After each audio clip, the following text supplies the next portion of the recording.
When should you get into a relationship after a breakup? Some people, they suggest waiting a few months so you're not an emotional wreck anymore. Other people, they suggest waiting only a few days, and they argue that basically the sooner you find someone new, the sooner you'll forget all about your ex. But these are not the only options. You could also follow the popular rule of thumb, which is wait for half the length of your previous relationship before getting into a new one. Or you could simply wait until the option of getting into a new relationship starts to feel exciting and fun. Regardless of what rule set you follow, there is always a chance that you will stumble your way into what's called a rebound relationship. And that's exactly what most people, or at least what many people, are afraid of the most. Now, what is a rebound relationship?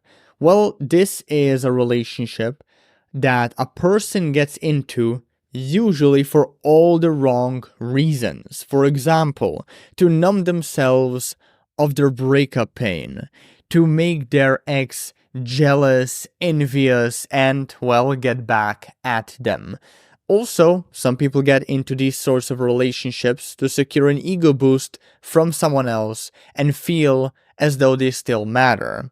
Also, some people do it to just feel connected to a person again without really caring about that person in question. In general, rebounds have a lot of bad mojo surrounding them.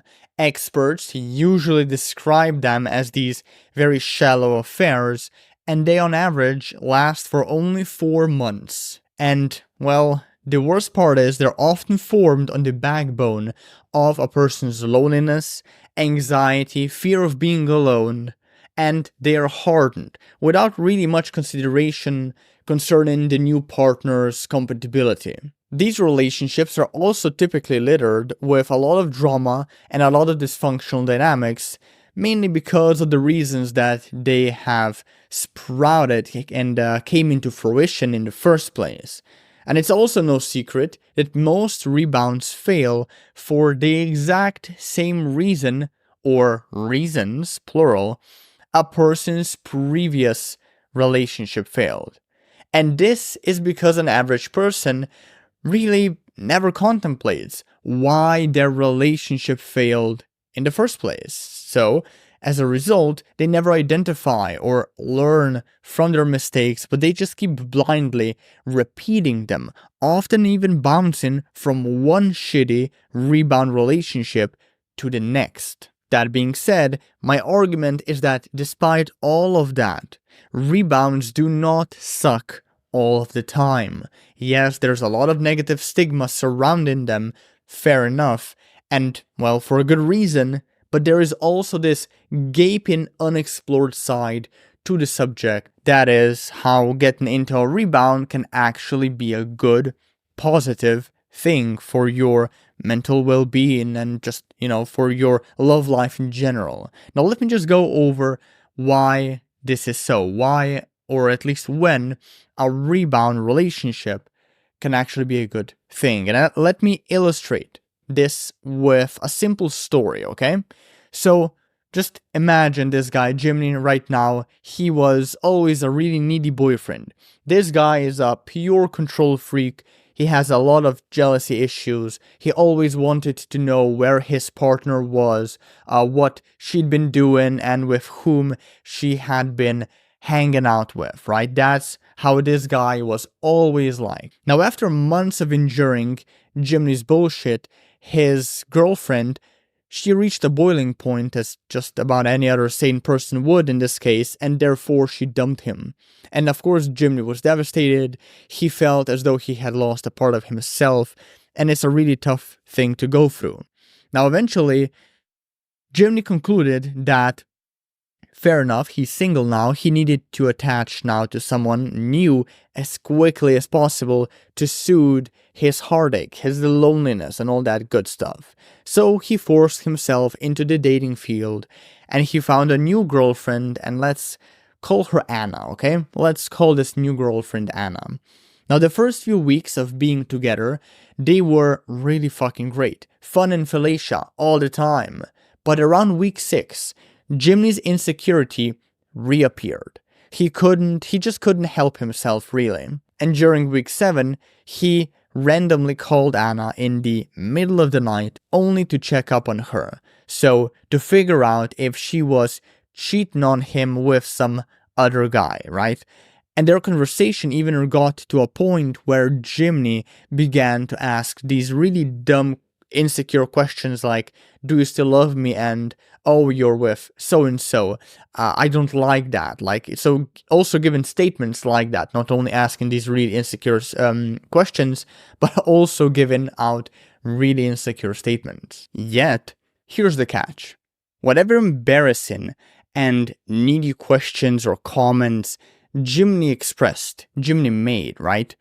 Anna elegantly laughed it off like it didn't really mean anything. She even reassured Jimny, after those dumb comments and questions, that she still loves him, and that it's totally fine if he feels the way he feels. It's totally fine if he feels jealous and insecure and all that muck, you know? And why did Anna respond to Jimny in this kind of a empathetic, patient way?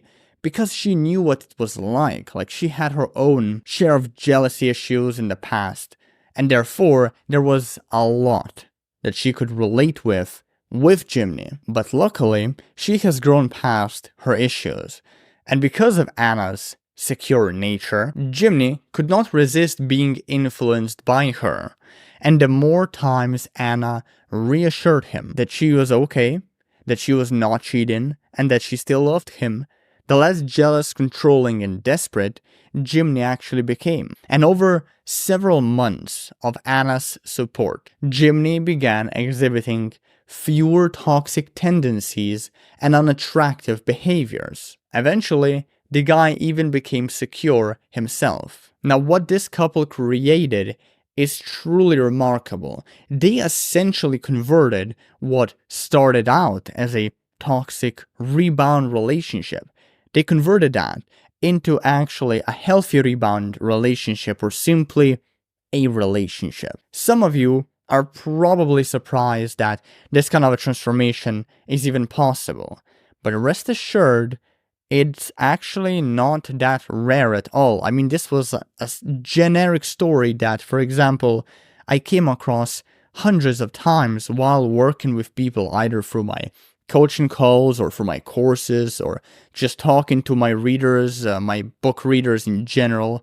You know, this is not special. This is not rare, this sort of a transformation. And you can definitely, probably, pull it off as well.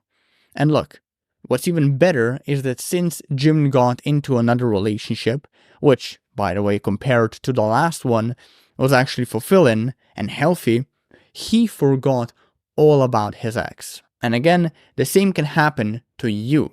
A rebound is probably worth it. I mean, here's another way to think about this whole thing. Relationships not fraught with problems and toxicity and just really dysfunctional, unhealthy dynamics, they actually, well, they entail a lot of benefits.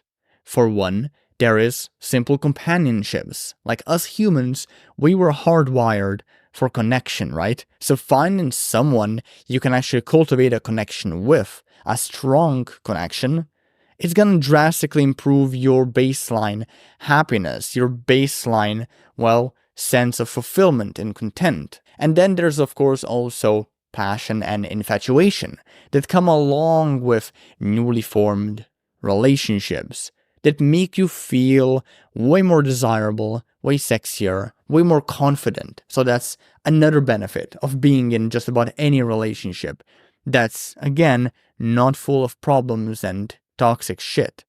And finally, there's the fact that couples are less receptive to anxiety and depression in general, tend to live longer, and possess a much healthier sense of well-being and physical health even, compared to single people. So if a new relationship brings so many of these benefits to the table, well, in my opinion, then getting into a rebound probably isn't such a bad idea.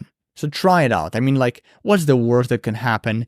You break up again with this new partner, fine, sure, it'll hurt, it's gonna suck, but it will still help you grow as a person. It's gonna teach you a lot about yourself, how you approach relationships, how you fuck them up, and where you should direct your self-improvement efforts to avoid screwing up the next relationship that you get into, be that with your ex or with someone else.